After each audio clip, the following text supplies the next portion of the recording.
Okay, now we have the Diplocephalus. You might not recognize that name, or you might. You might recognize this picture from Symphony of the Night. We're back on Castlevania, baby. Alright.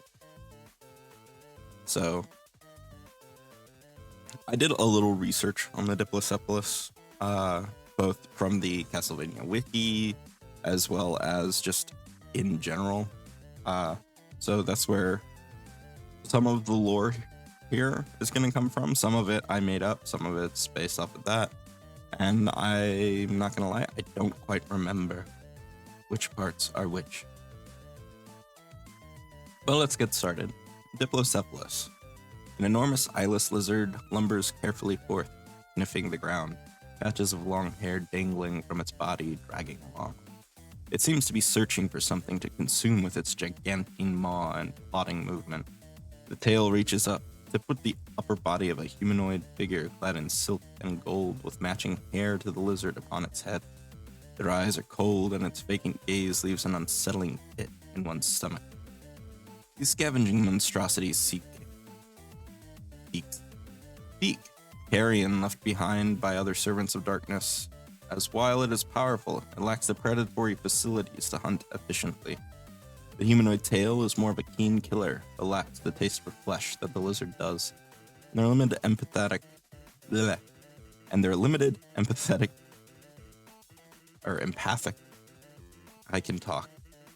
Their limited empathic communication with one another makes them a dangerous team, but limited in their capacity for destruction.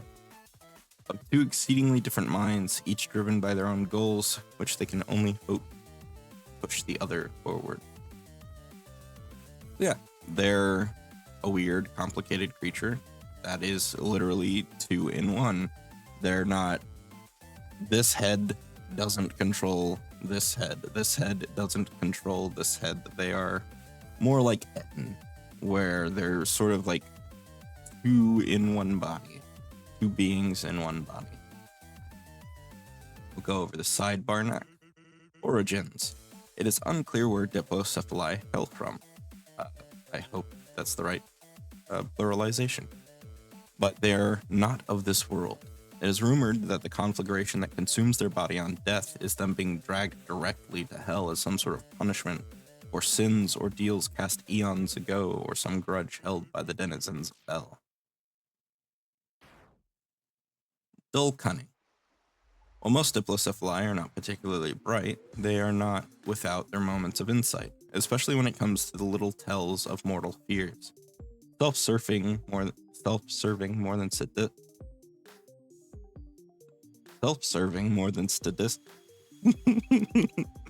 Oh, this is going to be a great video. Self-serving more than sadistic, a cunning humanoid half of the Diplocephalus might bargain, threaten, or otherwise broker peaceful interactions with would-be threats. The lizard half of them acting more as an imposing guard dog than a diplomatic partner.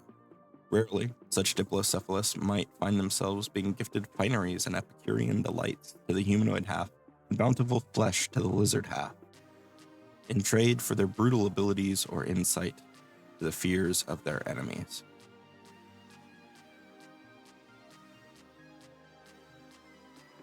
So, they're kind of keen, they're shrewd, and they're not too impulsive.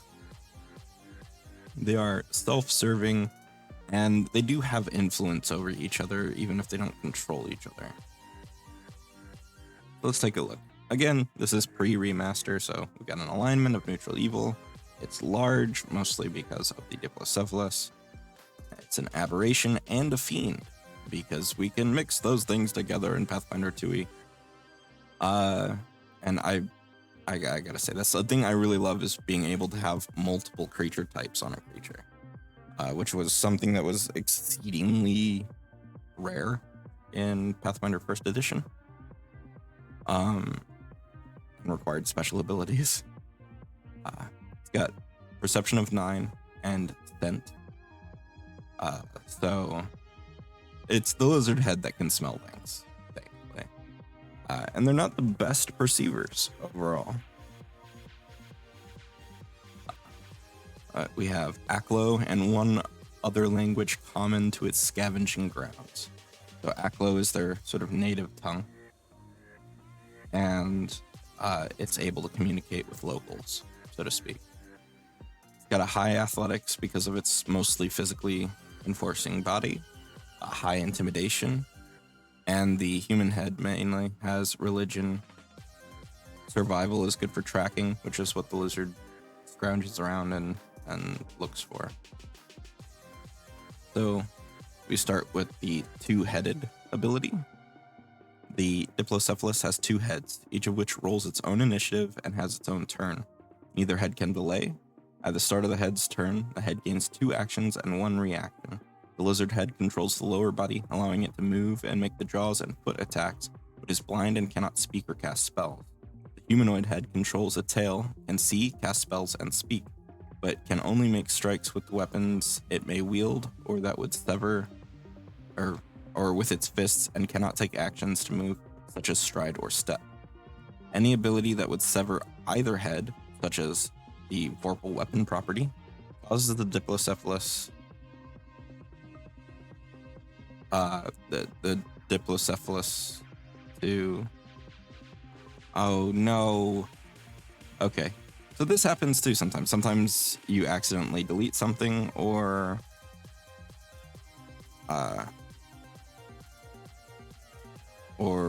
forget to put it in. I think here it's an accidental delete, but it's the same as the Etten ability.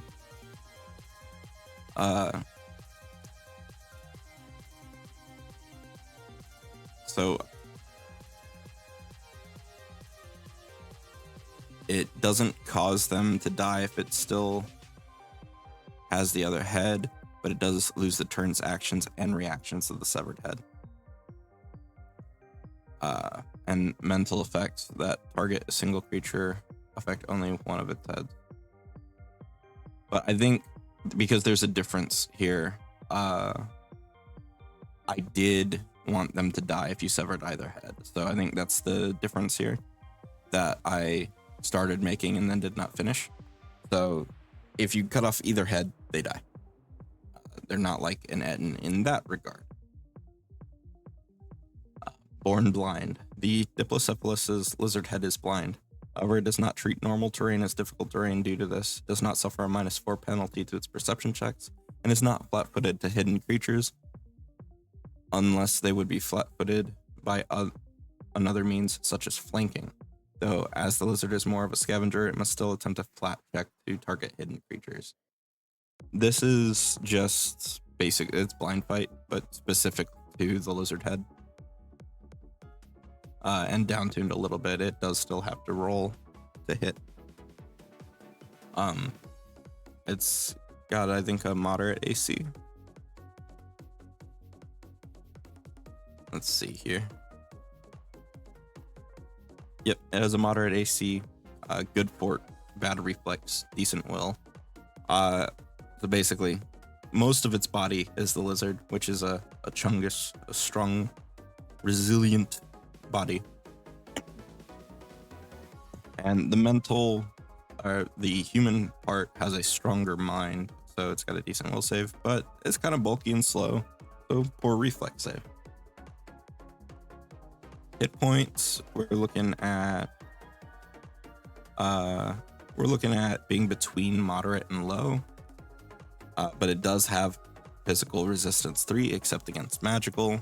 So by level 2 or 3, you have a way to overcome this, but it makes it a threatening creature early on.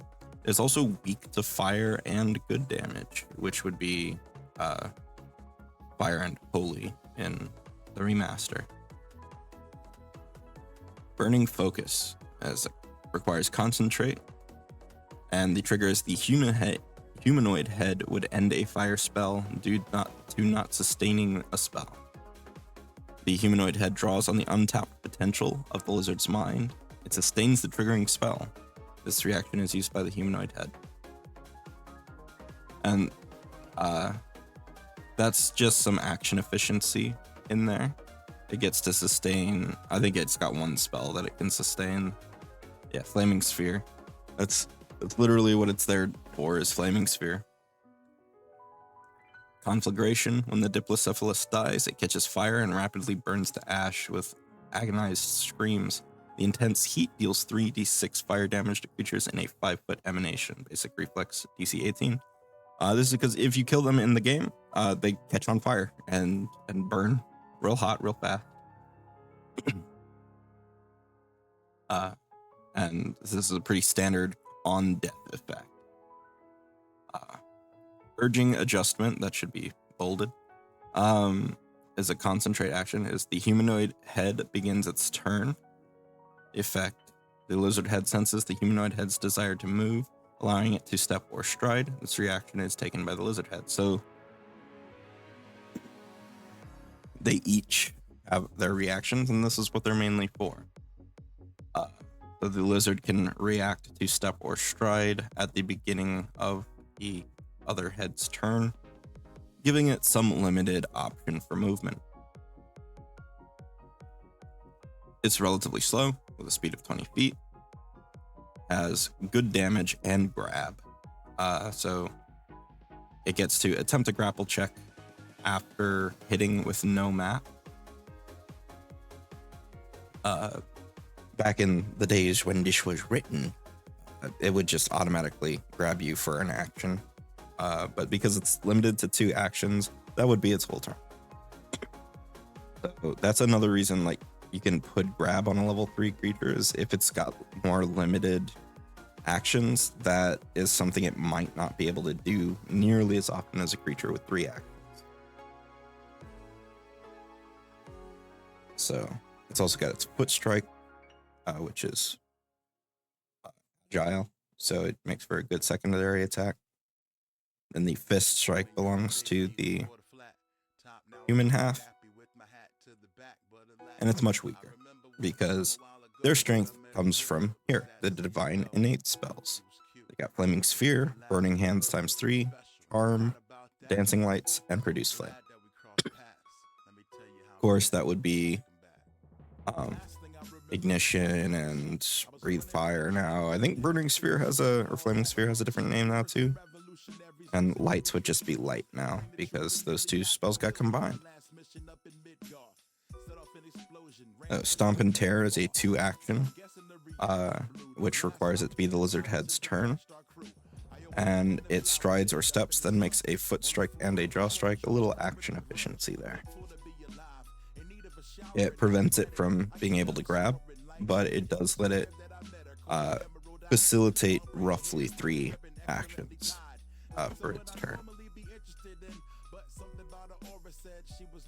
So if anyone in chat has any questions or comments, please let me know.